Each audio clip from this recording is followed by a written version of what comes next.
Halo semuanya, di pertemuan kali ini kita akan bahas materi ekonomi kelas 10 di bab 2, yaitu tentang masalah ekonomi dalam sistem ekonomi. Nah, jadi di pertemuan kali ini ada dua pokok bahasan yang akan kita bahas. Kita langsung mulai aja ya. Oke, yang pertama kita akan membahas dari masalah ekonomi dulu. Nah, masalah ekonomi ini terbagi menjadi dua, ada masalah ekonomi klasik dan ada masalah ekonomi modern. Nah, apa sih yang membedakan masalah ekonomi klasik dan masalah ekonomi modern ini? Jadi, masalah ekonomi klasik ini terbagi menjadi tiga. Yang pertama, yaitu ada masalah produksi. Nah, jadi masalah produksi ini adalah di mana produsen ini perlu menentukan bagaimana menghasilkan barang dan jasa agar bisa memenuhi beragam kebutuhan yang muncul. Nah, jadi kan kebutuhan setiap manusia itu banyak banget ya. Nah, disinilah masalah produksi ini muncul gitu. Jadi, seorang produsen itu harus bisa memikirkan bagaimana agar kebutuhan masyarakat atau kebutuhan konsumen itu bisa terpenuhi. Kemudian yang kedua yaitu masalah distribusi. Nah, masalah distribusi ini menekankan pada bagaimana agar barang yang diproduksi itu bisa sampai ke tangan konsumen. Nah, dengan cara apa agar barangnya itu bisa sampai ke konsumen yang membutuhkan agar tepat sasaran. Jadi contohnya gini, misalnya produsen mainan gitu ya. Nah, bagaimana cara mendistribusikannya agar bisa sampai ke anak-anak gitu. Nah, seperti itu ya. Jadi distribusi ini adalah cara untuk menyalurkan barang dari produsen ke konsumen. Kemudian yang ketiga yaitu ada masalah konsumsi. Nah, jadi masalah konsumsi ini dari sisi konsumen. Bagaimana konsumen itu menentukan barang dan jasa yang dapat dikonsumsi itu sesuai dengan kebutuhan yang ada. Nah, jadi sebagai konsumen, kita itu harus bisa memilih barang atau jasa apa aja sih yang kita butuhkan. Jangan sampai kita mengkonsumsi sesuatu yang tidak kita butuhkan sehingga akan mubazir hasil akhirnya gitu. Nah, jadi untuk masalah ekonomi klasik itu yang perlu diingat ada tiga. Yang pertama produksi, kemudian distribusi, dan konsumsi. Ingatnya kalau misalnya produksi itu dari sisi produsen. Bagaimana produsen itu memikirkan produksi apa, barang apa agar bisa memenuhi kebutuhan konsumen. Kalau distribusi itu berkaitan dengan penyaluran barang. Oke, penyaluran barang. Sedangkan kalau konsumsi itu dari sisi konsumen untuk menentukan bagaimana barang dan jasa yang dikonsumsi itu sesuai dengan kebutuhan yang ada. Kemudian di sini ada masalah modern. Jadi selain masalah klasik, di sini juga ada masalah modern. Nah, kalau masalah ekonomi modern ini tuh apa aja sih? Nah, ini juga sama ada tiga.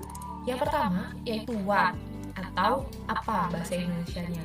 Kemudian how, bagaimana. Dan yang ketiga yaitu for whom, untuk siapa. Nah, jadi ini tiga masalah ekonomi modern. Nah, maksudnya apa sih what, how, dan for whom ini? Apa hubungannya dengan masalah ekonomi? Nah, ini jadi pertanyaannya, kalau misalnya what itu barang apa yang akan diproduksi. Nah, jadi untuk memproduksi suatu barang itu kita harus jelas sesuai dengan apa yang dibutuhkan oleh masyarakat.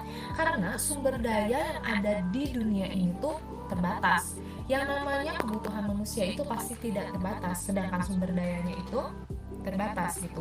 Nah, jadi di sini harus memikirkan memproduksi barang apa yang sekiranya memang banyak dibutuhkan oleh banyak orang. Contohnya gini, misalnya dari pohon ya, dari pohon. Nah, dijadikan kertas kan. Nah, memproduksi buku apa gitu yang sekiranya akan dibutuhkan oleh banyak masyarakat. Jangan sampai sesuatu yang diproduksi itu ternyata tidak digunakan oleh masyarakat dan hasil akhirnya hanya akan membuang-buang sumber daya yang ada gitu karena tidak digunakan. Jadi, seorang produsen itu harus memikirkan barang apa yang harus diproduksi agar bisa digunakan oleh konsumen gitu. Jadi jangan sampai barang yang diproduksi itu tidak digunakan atau tidak diminati oleh konsumen. Nah, selain menimbulkan kelangkaan, itu juga akan merugikan produsen. Nah, kemudian yang kedua yaitu bagaimana cara memproduksi. Nah, untuk bagaimana cara memproduksi ini menekankan pada teknik produksinya. Nah, bagaimana cara memproduksi yang paling efisien? Misalnya nih, contohnya ada pabrik tahu. Nah, pabrik tahu ini tuh dihadapkan pada dua pilihan. Misalnya, kalau misalnya nih ya, menggunakan sumber daya manusia gitu, karyawan. Misalnya untuk satu hari itu bisa memproduksi 500 tahu dengan 20 karyawan. Sedangkan jika menggunakan mesin, dalam satu hari itu bisa memproduksi 1000 tahu. Nah, kira-kira mana nih yang paling efisien? Yang menggunakan sumber daya manusia sebanyak 500 tahu atau menggunakan mesin sebanyak 1000 tahu? Nah, kalau misalnya untuk pembelian mesin itu kan kita hanya mengeluarkan satu kali ya untuk pembelian mesinnya aja. Sedangkan kalau menggunakan tenaga manusia, itu otomatis kita harus menggaji karyawannya. Nah, jika kita menggaji tapi hanya bisa menghasilkan 500 tahu. Tapi jika kita membeli mesin, dalam satu hari bisa menghasilkan 1000 tahu. Nah, berarti yang paling efisien itu adalah yang menggunakan mesin. Nah, disitulah yang dimaksud dengan bagaimana cara memproduksi. Jadi tadi berurutan ya. Setelah memikirkan apa yang akan diproduksi, kemudian berlanjut ke memikirkan bagaimana teknik produksinya yang paling efisien, yang paling menguntungkan. Nah, kemudian yang ketiga ini adalah for whom, untuk siapa barang diproduksi. Nah, jadi kita memproduksi barang juga harus punya sasarannya, harus ada pangsa pasarnya. Nah, misalnya jangan sampai kita memproduksi sesuatu, tapi kita nggak tahu kita memproduksi ini untuk siapa gitu. Nah, contohnya tadi, misalnya kita memproduksi mainan anak. Nah, berarti itu sasarannya adalah forumnya untuk siapa gitu, untuk anak-anak. Jadi jangan sampai kita misalnya memproduksi nih mainan, terus tiba-tiba dijualnya di kantor atau misalnya dijualnya di depan bank gitu kan, gak sesuai gitu. Nah, tapi untuk penjualan itu kan bisa ke sekolah-sekolah gitu, seperti SD atau TK. Nah, itu maksudnya yang disebut dengan forum. Jadi kita tuh harus bisa melihat siapa sasarannya gitu. Nah, seperti misalnya ada barang-barang branded gitu ya, misalnya kayak tas-tas bermerek. Nah, itu kan untuk kalangan yang pendapatannya itu menengah ke atas kan. Nah, coba kira-kira kalau misalnya barang-barang branded itu dijual di pasar, kira-kira bakal laku nggak? Pasti enggak kan? Nah, disitulah kita juga harus melihat siapa konsumen kita gitu. Nah, karena setiap konsumen itu pasti memiliki pendapatan yang berbeda-beda. Maka dari itu kita harus menyesuaikan gitu. Jadi dari sisi harga, terus jenis barang itu harus disesuaikan. Untuk siapa kita mau menjualnya, untuk siapa, seperti itu. Oke, setelah kita bahas tadi dua masalah ekonomi, ada masalah ekonomi klasik dan masalah ekonomi modern, sekarang kita lanjut ke sistem ekonomi. Nah, sistem ekonomi itu ada apa aja sih? Oke, yang pertama di sini ada sistem ekonomi tradisional. Jadi ini benar-benar yang pertama banget. Nah, apa sih yang dimaksud dengan sistem ekonomi tradisional? Jadi singkatnya, sistem ekonomi tradisional itu melakukan segala kegiatan ekonominya dengan adat istiadat atau cara turun-temurun dari leluhur-leluhurnya. Nah, maka dari itu di sistem ekonomi tradisional ini mereka belum mengenal uang. Nah, biasanya mereka memenuhi kebutuhannya itu dengan cara barter seperti itu. Jadi, kegiatan ekonomi yang dilakukan di sistem ekonomi tradisional ini bukan untuk memperoleh keuntungan, tapi untuk memenuhi kebutuhan gitu. Jadi, mereka tidak memikirkan keuntungan apa-apa. Nah, jadi misalnya nih, contoh kayak di gambar. Yang satu mungkin dia ternak domba ya, ternak domba. Yang satu punya kebun apel.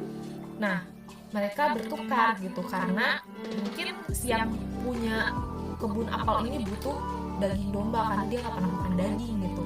Nah, terus yang daging domba ini juga membutuhkan buah-buahan gitu. Nah, sehingga mereka barter seperti itu. Nah, cuman kalau misalnya di sistem ekonomi tradisional ini bisa dilihat dengan nilai yang berbeda. Jadi di sini agak kurang adil gitu karena nilainya berbeda, tapi pemenuhannya sesuai dengan kebutuhan. Nah, di sini ada kelebihan dan kekurangan dari sistem ekonomi tradisional.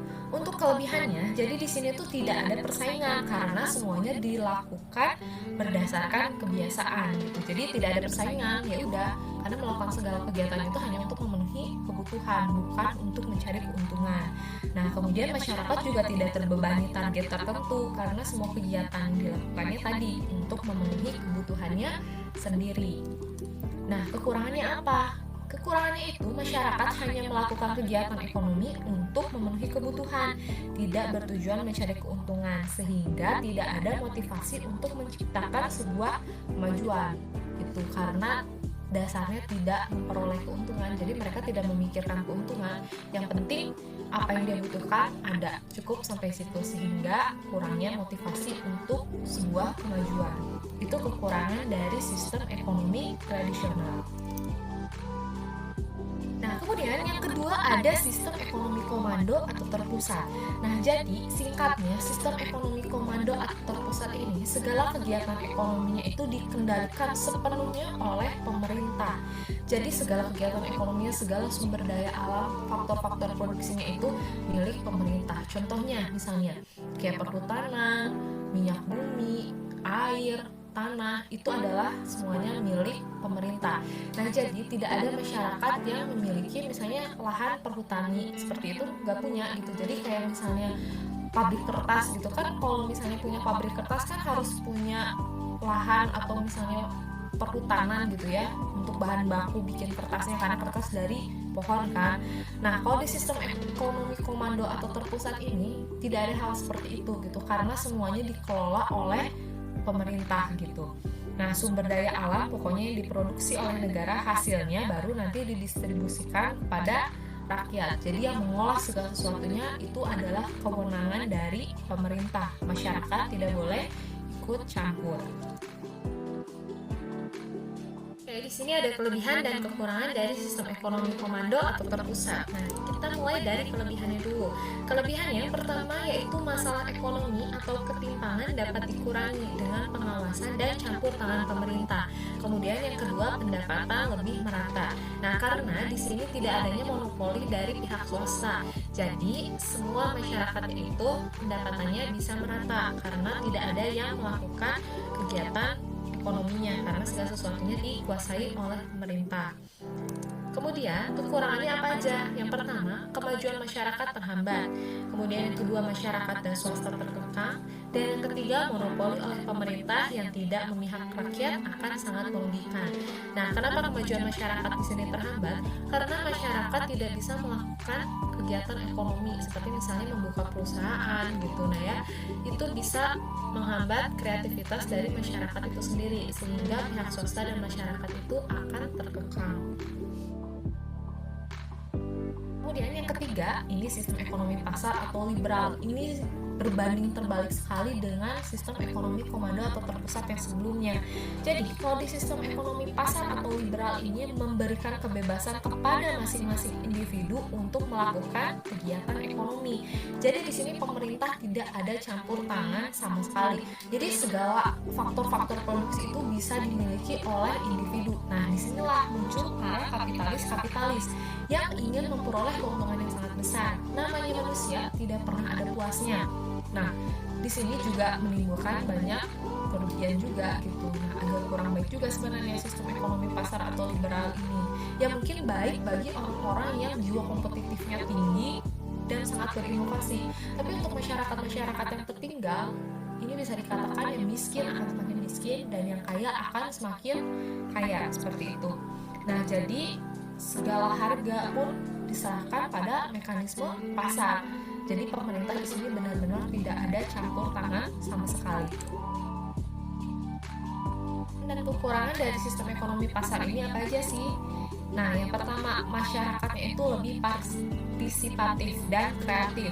Kemudian persaingan akan menghasilkan kemajuan dan produk yang dihasilkan bermutu tinggi. Nah, kenapa produk yang dihasilkan bermutu tinggi? Karena adanya persaingan. Nah, agar bisa bersaing, agar menang gitu ya, agar menang di pasarnya, dia harus memiliki kualitas produk yang sangat baik untuk mengalahkan pesaing-pesaingnya.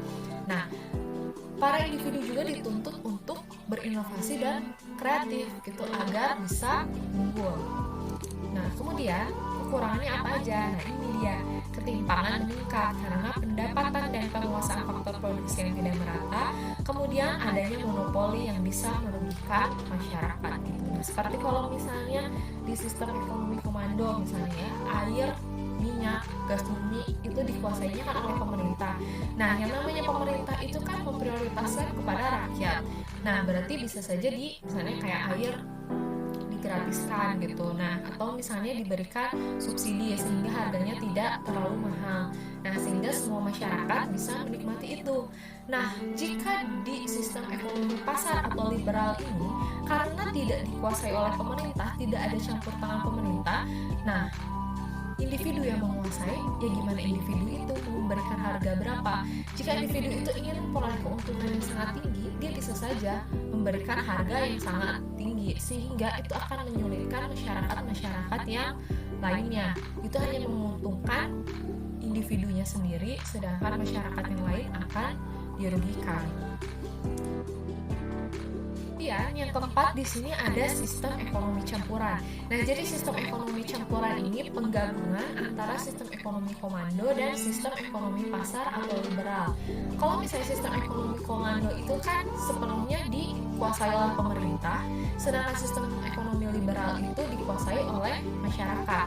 Nah, di sistem ekonomi campuran ini seperti hal-hal yang vital seperti air, kemudian kehutanan, minyak, dan gas bumi, hal-hal yang menyangkut hajat hidup orang banyak itu dikuasai oleh pemerintah atau dikendalikan oleh pemerintah. Sedangkan untuk hal-hal lainnya bisa dikendalikan oleh pihak swasta seperti itu. Nah, seperti contohnya, negara yang mengandung sistem ekonomi campuran ini adalah negara Indonesia. Nah, bisa kalian lihat ya, kalau misalnya listrik seperti PLN kan dikelola oleh negara. Kemudian air PDAM. Nah, seperti itu ya. Misalnya kemudian apa lagi ya? Bahan bakar. Nah, bahan bakar juga oleh Pertamina. Nah, itu kan semuanya dikendalikan oleh pemerintah karena itu menyangkut hajat hidup orang banyak sehingga dikendalikannya oleh pemerintah.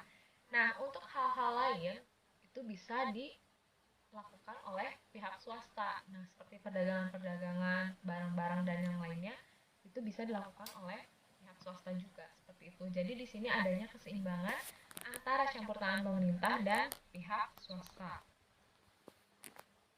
Dan kekurangan dari sistem ekonomi campuran ini apa aja sih? Yang pertama, kelebihannya, pemerintah dapat memfokuskan perhatian untuk memajukan sektor usaha menengah dan kecil. Kemudian adanya kebebasan berusaha dapat mendorong kreativitas individu. Nah, kekurangan ini sulit menentukan batas antara kegiatan ekonomi yang seharusnya dilakukan oleh pemerintah dan swasta. Kemudian, sulit menentukan batas antara sumber produksi yang dapat dikuasai oleh pemerintah dan swasta. Jadi seperti itu ya. Kayak misalnya contoh dari air aja. Untuk air mineral itu kan sekarang banyak dikuasai oleh atau dikelola